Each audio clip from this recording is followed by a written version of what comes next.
आपको ये एक अद्भुत चीज़ दिखाते हैं। ये है उद्गम स्थल। ऐसा नहीं है कि यहाँ से ही नर्मदा जी आई हैं, परंतु नर्मदा जी का किनारा है ये। और ये जो झाड़ियाँ दिख रही हैं, यहाँ से पानी की धारा अपने आप एक आई हुई है और इस तरह से ये देखिए नर्मदा जी में जाकर वो समाहित हो जाती है और स्वयं भी नर्मदा का स्वरूप धारण कर लेती है। ये देखिए,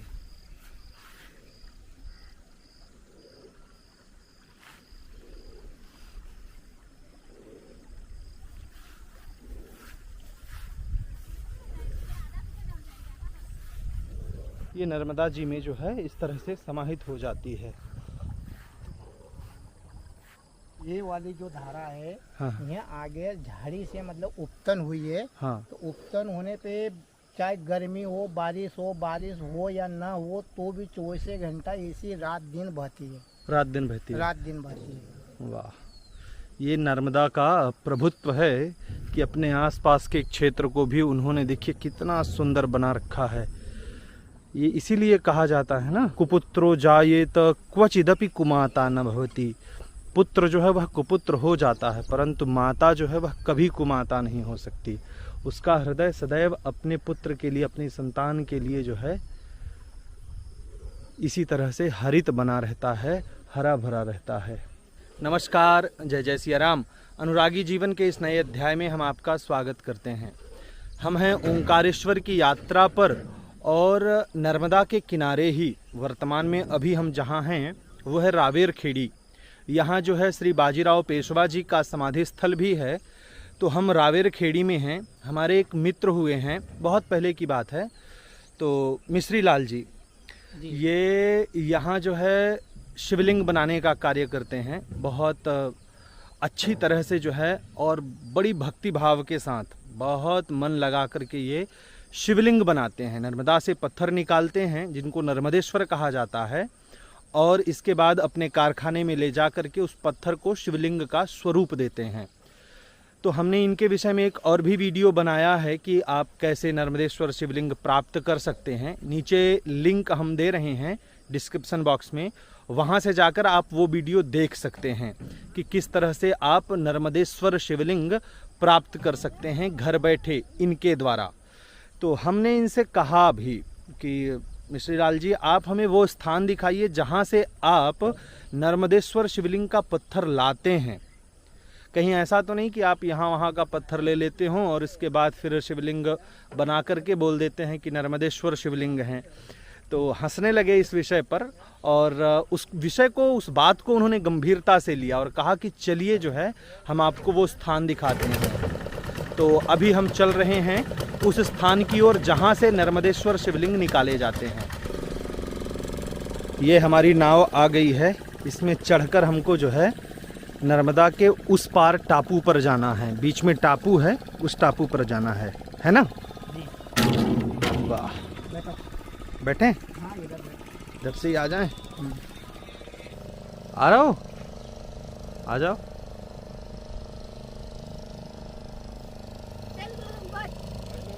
बहुत बढ़िया।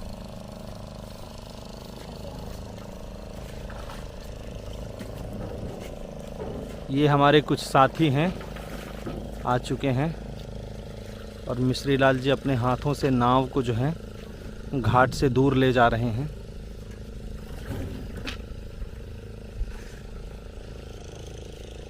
क्या नाम भैया आपका? रोशन केवट। रोशन केवट। हाँ। क्या बात है रोशन जी। हाँ। हमारे मन को भी रोशन कीजिए। हाँ, करेंगे ना। तो रोशन जी, क्या पढ़ाई करते हो आप? मैं 11वीं 11th में हूँ। और क्या सब्जेक्ट क्या लिया आपने? एजी सब्जेक्ट लिया है। एजी मतलब? हम खेती बाड़ी मतलब जो हम कर रहे हैं ना उसके हाँ। बारे में वो सब्जेक्ट। तो वो एग्रीकल्चर है ना? एग्रीकल्चर। एग्रीकल्चर मतलब हाँ, बढ़िया है, आप किसान बनो, हमको बहुत ज़रूरत है भारत को किसान की। यस सर, बनेंगे ना, है ना? हाँ। बढ़िया खेती करो और ये पेस्टिसाइड का उपयोग मत करना। हाँ। ये जो कीटनाशक आते हैं ना, हाँ। इन सब से बचा करके ही रखना सबको। यस। आएंगे थोड़ा सा मिश्री लाल जी?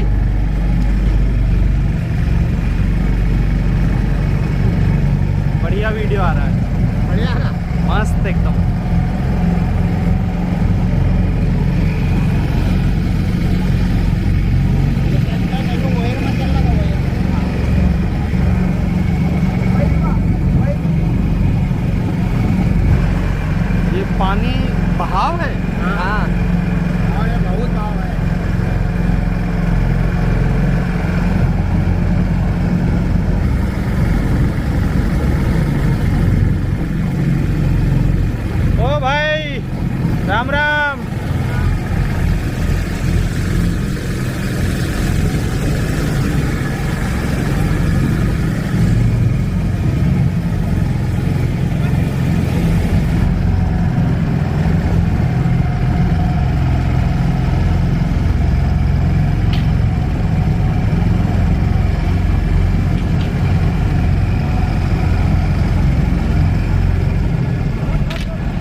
आ चुके हैं नर्मदा के उस घाट पर। बकावा गांव का ये क्षेत्र है और यहाँ जो आप देख रहे हो ये पूरे पत्थर हैं।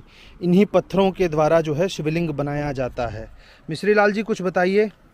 भैया यहाँ से बकावा 3 किलोमीटर है। हाँ वहाँ से नाव लेकर हम लोग यहाँ पर आते हैं। हाँ यहाँ से ये पत्थरों की जांच होती है, इसमें से कौन सा शिवलिंग बनेगा कौन सा नहीं बनेगा। हाँ हाँ पत्थर एक कलर में नहीं होता है, पत्थर अनेक कलर में होता है। किसी में जनेऊ होता है, किसी में स्वयंभू होता है, किसी में महाकाल होता है, किसी अलग अलग प्रकार के मिलते हैं यहाँ पर। हाँ पर इसमें विशेषता यही देखना है कि इस पर शिवलिंग ये आकृति बन जाएगी या ना बनेगी, इसमें अंदर कौन सा निकलता है ये देखना पड़ता है। तो इसको हथौड़ी से तोड़ कर देखना पड़ता है कि अंदर इसकी लाइफ में शिवलिंग अच्छा चमक आएगा नहीं आएगा। तो यहाँ से अभी नर्मदा जी में बहाव ज़्यादा है, पानी ज़्यादा है। जैसे भी टापू से तो छोटे छोटे मिलते हैं, जैसे नर्मदा जी का बहाव कम होता है तो किनारे किनारे और भी बड़े बड़े पत्थर यहाँ पर मिल जाते हैं। हैं। तो जो ये बड़े शिवलिंग होते हैं यहाँ तो मान लो छोटे छोटे आधा फीट 1 फीट के शिवलिंग बन जाएंगे, लेकिन जो बड़े शंकर जी होते हैं 5 फीट 7 फीट 10 फीट के, वो कहाँ से लाते हैं पत्थर? यहाँ से 30 किलोमीटर आगे मोटक्का है, मैया जी का फूल है जहाँ पर। वहाँ मोटक्का से 3 किलोमीटर ऊपर भी मिलता है और 2 किलोमीटर नीचे किनारे पे मिलता है। बड़े बड़े बड़े पत्थर। बड़े शिवलिंग हम वहाँ से लाते हैं और यहाँ से 2 इंची से लगाकर 1 फुट से 1.5 फुट तक का शिवलिंग हम यहाँ से निकाल कर ले जाते हैं तो और घर पर सेप देते हैं हम लोग। इसमें निचुलर कलर है, जैसे लाल है ऊपर लाल दिख रहा है, इसमें अंदर भी लाल है। इसको ऐसे ढूंढ ढूंढ के निकालना पड़ता है हम लोगों को, है ना जी। तो ये है वो पत्थर जिनके द्वारा शिवलिंग बनाया जाता है और बड़ी मेहनत लगती है इनको बनाने में, यहाँ आने में, फिर इनको ले जाना है नाव में रख करके, बहुत सारा खर्चा रहता है। तो अगर आप लोगों को कभी लगे भी कि थोड़ा सा कीमत ज़्यादा है तो आप उसके लिए घबराइए मत। आप उसको जो है ये समझिए कि इसका बनाने का जो प्रोसेस है बहुत ही कठिन है। तो ये लोग बड़ी ही मेहनत और लगन से ये काम कर रहे हैं। आज ये लोग बना रहे हैं, आने वाली पीढ़ी बनाएगी नहीं बनाएगी, मिलेगा आप लोगों को नहीं मिलेगा, कुछ पता नहीं है। तो इसलिए जो प्राप्त हो वही पर्याप्त होना चाहिए और उसी में संतुष्टि रखना चाहिए। मिश्री लाल जी बहुत ही सज्जन हैं। बहुत समय पहले नर्मदा परिक्रमा के समय इनसे मुलाकात हुई थी तो मन में विचार आया कि इनसे बात करके इनके विषय में कुछ जानकारी ली जाए।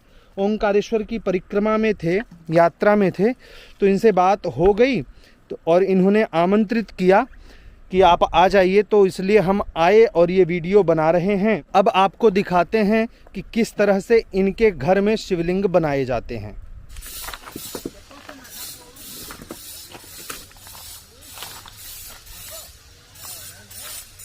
हाँ हाँ आप करो करो करो करो, कोई टेंशन। यह मिश्रीलाल केवट जी का कार्यस्थल है, जहां वो मोरटक्का से, बकावा से और भी नर्मदा के जो तटीय क्षेत्र हैं वहां से बड़े बड़े पत्थर लेके आते हैं और उनकी कटाई छटाई करते हैं।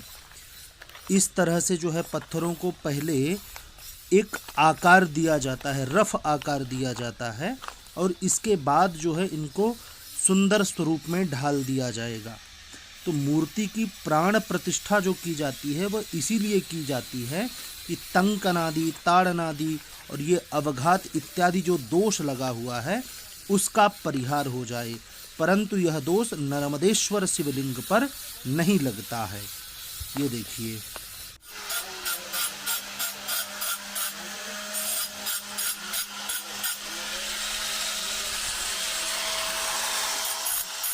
करते रहो करते रहो।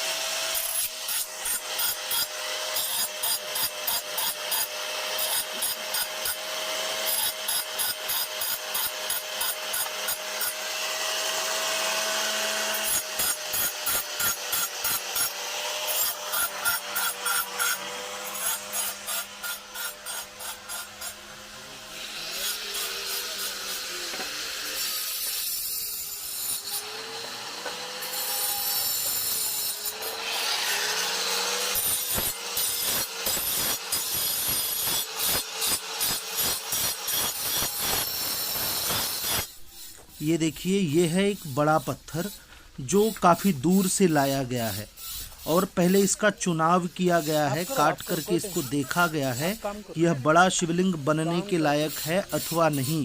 तो ये जितने भी पत्थर रखे हैं सबका पहले चुनाव किया जाता है। अगर बड़े शिवलिंग बनने लायक पत्थर हुआ तो बड़ा शिवलिंग बनाया जाता है।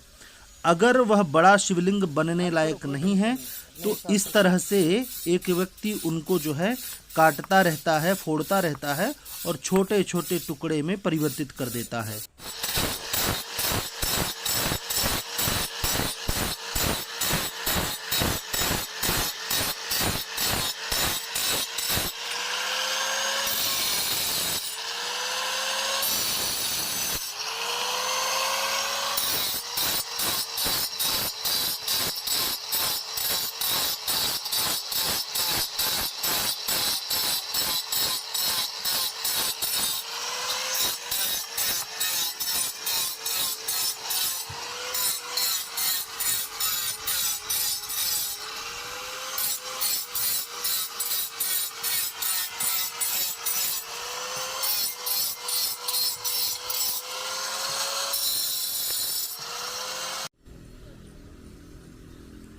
ये जो आप देख रहे हैं यह भी एक शिवलिंग है और बहुत बड़े आकार का शिवलिंग है, जैसा कि आप देख ही सकते हैं। यह कोरोना के कारण जो है देर लग गई है, मंदिर की स्थापना पोस्टपोन हो गई है, जिसके कारण से उन्होंने कहा कि 1 वर्ष के पश्चात चाहिए, तो इसलिए जो है इसको एक किनारे रख दिया गया है। हालांकि रखने का जो स्थान है वह थोड़ा अच्छा नहीं दिख रहा है, पानी वगैरह आ रहा है और उसके किनारे रखा गया है, परंतु यह जो है अभी पूर्ण अवस्था में नहीं है, इसलिए जो है इसको यहाँ रख दिया गया है। रखने का स्थान अलग से चाहिए होता है, लेबर चाहिए होती है, तो ये सब कारणों से जो है इसको एक किनारे पर ही रखा गया है। देख सकते हैं कि कितना बड़ा शिवलिंग है। ये जो आप काला पत्थर देख रहे हैं, ये वाला, इसी पत्थर से जो है पीठिका बनाई जाती है, जिसे हम अर्घा कहते हैं, जलधारी कहते हैं। तो सबसे पहले इस तरह से जो है पेंसिल के माध्यम से ऊपरी आकृति बना ली जाती है और इसके बाद जो है इस तरह से पीठिका बनाई जाती है ताकि उस पर आराम से शिवलिंग विराजमान हो सके। अब आप ये जो शिलाएं देख रहे हैं, जो ये पत्थर देख रहे हैं, ये तो शिवलिंग बनाने के लिए हैं। केवट जी ने पहले ही इनको संग्रहित करके अपने कार्यस्थल पर रख लिया है ताकि इनको आगे जो है किसी भी प्रकार की असुविधा ना हो। परंतु ऐसा नहीं है कि हर एक शिला से शिवलिंग बनाया जाता है, हर एक शिला का शिवलिंग नहीं बनता है। ये जो आप बड़े बड़े पत्थर देख रहे हैं, ये जो काले रंग से हैं, इनकी पीठिका बनाई जाती है। इनसे जो है केवल पीठिका ही बनाई जा सकती है, इससे शिवलिंग नहीं बनाया जा सकता। जैसे ये देखिए, ये पीठिका के बनाने के लिए रखा हुआ है, नीचे का जो ये भाग दिख रहा है वो पीठिका के लिए है और ये आधार है। तो ये जो काले पत्थर होते हैं, इनसे पीठिका, जिसे अर्घा कहते हैं, जलधारी कहते हैं, वह बनाई जाती है। और जो शिवलिंग के पत्थर होते हैं वह अलग होते हैं। ये सारे पत्थर जो आपको दिख रहे हैं काले रंग से, यह सब जो है पीठिका और नंदी बनाने के लिए रखे गए हैं। ये देखिए, इस तरह से इनकी जो है कटाई छटाई करके इसके बाद जो है अच्छा सा स्वरूप बनाया जाता है। ये सारे पत्थर जो हैं वहीं से लाए गए हैं। अब ये देखिए कितने सारे शिवलिंग जो हैं यहाँ रखे हुए हैं। इसके विषय में उन्होंने बताया कि कहीं से ऑर्डर आया था लगभग कुछ 11,000 शिवलिंग बनाने का। उन्होंने पेमेंट भी कर दिया था कि उनको 11,000 शिवलिंग, नर्मदेश्वर शिवलिंग दान करना है, परंतु कुछ अपरिहार्य कारणों से वह जो ऑर्डर है वह कैंसिल हो गया। तो ये शिवलिंग जो हैं एक किनारे पर रख दिए गए हैं। अब जो भी ऑर्डर रहता है उसके माध्यम से फिर ये लोग इनको भेजते रहते हैं। तो इस तरह से देखिए कि किस तरह से ये जो है बने हुए हैं और कितनी सुंदरता से बने हुए हैं। अभी इनका पूरा कार्य फिनिश नहीं हुआ है, फिनिशिंग होगा, पर यह भी रॉ मटेरियल के रूप में है। ये देखिए हम जो आपसे कह रहे थे कि काले पत्थर का जो है पीठिका बनाते हैं, तो ये पीठिका बनाने के लिए वही काला पत्थर लिया गया है और इसको काट लिया गया है।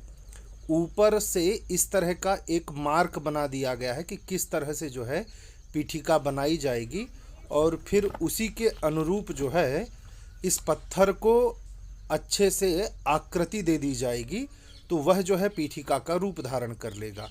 और उसी के बगल में देख रहे हैं आप शिवलिंग ये रखा हुआ है, तो शायद ये इसी शिवलिंग के माप के लिए लाया गया था।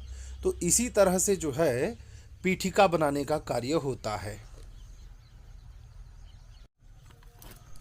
और ये जो आप देख रहे हैं ये एकदम धारी धारी बनी हुई है, ये शिवलिंग के लिए बनाया गया है। पहले शिवलिंग वाले जो शिला होती है, जो पत्थर होता है, उसको इस तरह से कट कर लिया जाता है, एक राउंड का शेप दे दिया जाता है कट कर करके, और उसके बाद जो है रेती के माध्यम से पूरा आकार दिया जाता है। देखिए यहाँ हम आपको समझाते हैं। पहले बड़े पत्थर को इन टुकड़ों में परिवर्तित कर लिया जाता है, इस तरह के टुकड़े रहते हैं, और इसके बाद जो है उनको किसी भी तरह से इस तरह से गोल की आकृति दी जाती है। शिवलिंग के स्वरूप में ढालने का कार्य इस तरह से कर दिया जाता है। फिर जो है वो उस पत्थर को इस प्रकार से एकदम जो है, भले ही ये खुरदुरा दिख रहा है, पर इस प्रकार से उसको जो है शिवलिंग की आकृति दी जाती है। और इसके बाद जो है ये जो आप देख रहे हैं ये लगभग समझिए कि 80% रेडी हो गया है। इस तरह से जो है शिवलिंग बनाने का कार्य किया जाता है।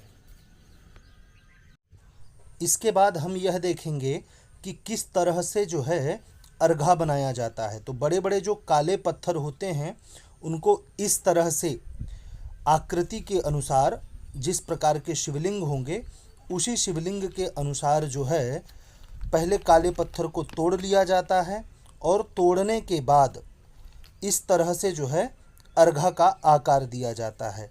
पहले आकार इस तरह से देंगे और ऊपर से जो मार्क करके रखते हैं, जो चिन्ह बना के रखते हैं अर्घा के लिए, उसी तरह से पहले ये देखिए इस तरह से पहले छोटा सा राउंड किए और उसके बाद जो है ये लोग बढ़िया से अर्घा बनाते हैं। ये जो आप अर्घा देख रहे हैं ये बहुत ही बड़ा जो है भगवान शिव का जलधारी बना हुआ है, जिसे हम पीठिका भी कहते हैं, पार्वती भी कहते हैं। तो यह जो पार्वती है विदेश जाने के लिए तैयार है, यह जो पीठिका है। और इसी तरह एक और पीठिका है ये वाली, ये जो पीठिका है यह भी जो है विदेश जाने के लिए ही तैयार है। इनको बहुत पहले ही ऑर्डर मिल गया है।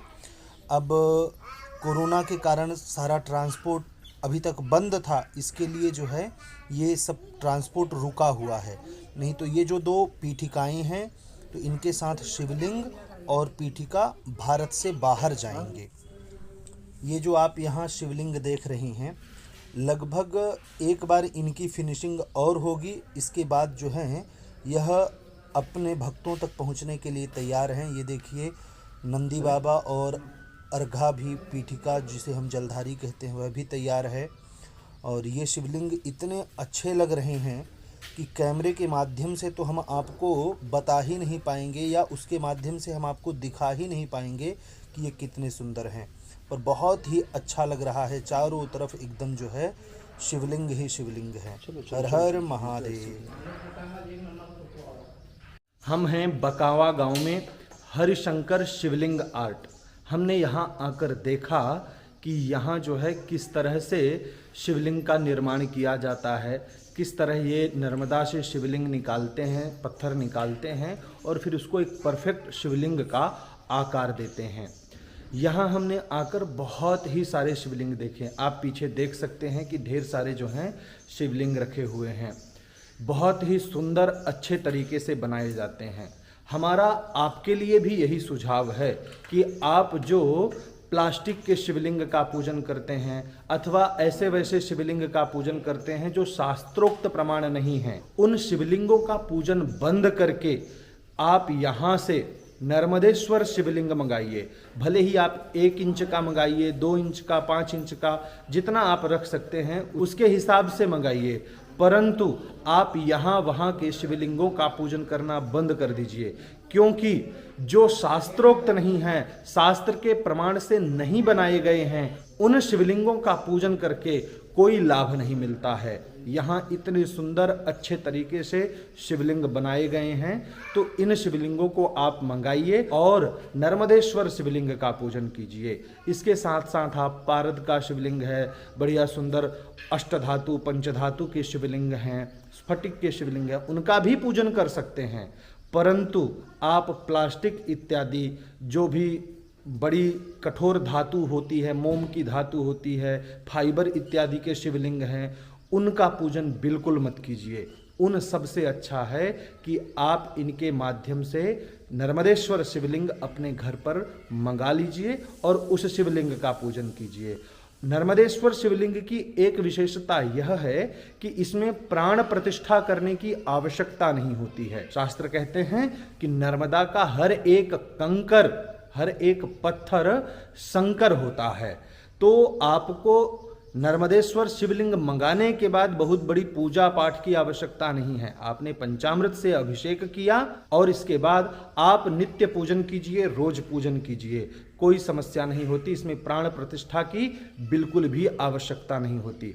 बाकी जो आप शिवलिंग लेते हैं, चाहे वह स्फटिक का हो अथवा पंचधातु का हो, अष्टधातु का हो, उन सब शिवलिंगों में आपको प्राण प्रतिष्ठा करवाना पड़ता है, परंतु नर्मदेश्वर शिवलिंग में प्राण प्रतिष्ठा की बिल्कुल भी आवश्यकता नहीं होती। हमारा सुझाव यही है कि प्लास्टिक, मोम और फाइबर इत्यादि के जो आप शिवलिंगों की पूजा करते हैं उनका विसर्जन कर दीजिए और यहाँ के माध्यम से आप नर्मदेश्वर शिवलिंग मंगाइए। आशा करते हैं कि नर्मदेश्वर शिवलिंग का यह वीडियो आपको पसंद आया होगा। वीडियो पसंद आने पर वीडियो को लाइक करें, शेयर करें। अगर अभी तक आपने हमारे चैनल को सब्सक्राइब नहीं किया है तो चैनल को सब्सक्राइब अवश्य करें। इस वीडियो से संबंधित अगर आपका कोई प्रश्न है, कोई सुझाव है, शंका है, तो नीचे कमेंट बॉक्स के माध्यम से आप हमें अवश्य बताएं। यह वीडियो देखने के लिए आपका बहुत बहुत धन्यवाद।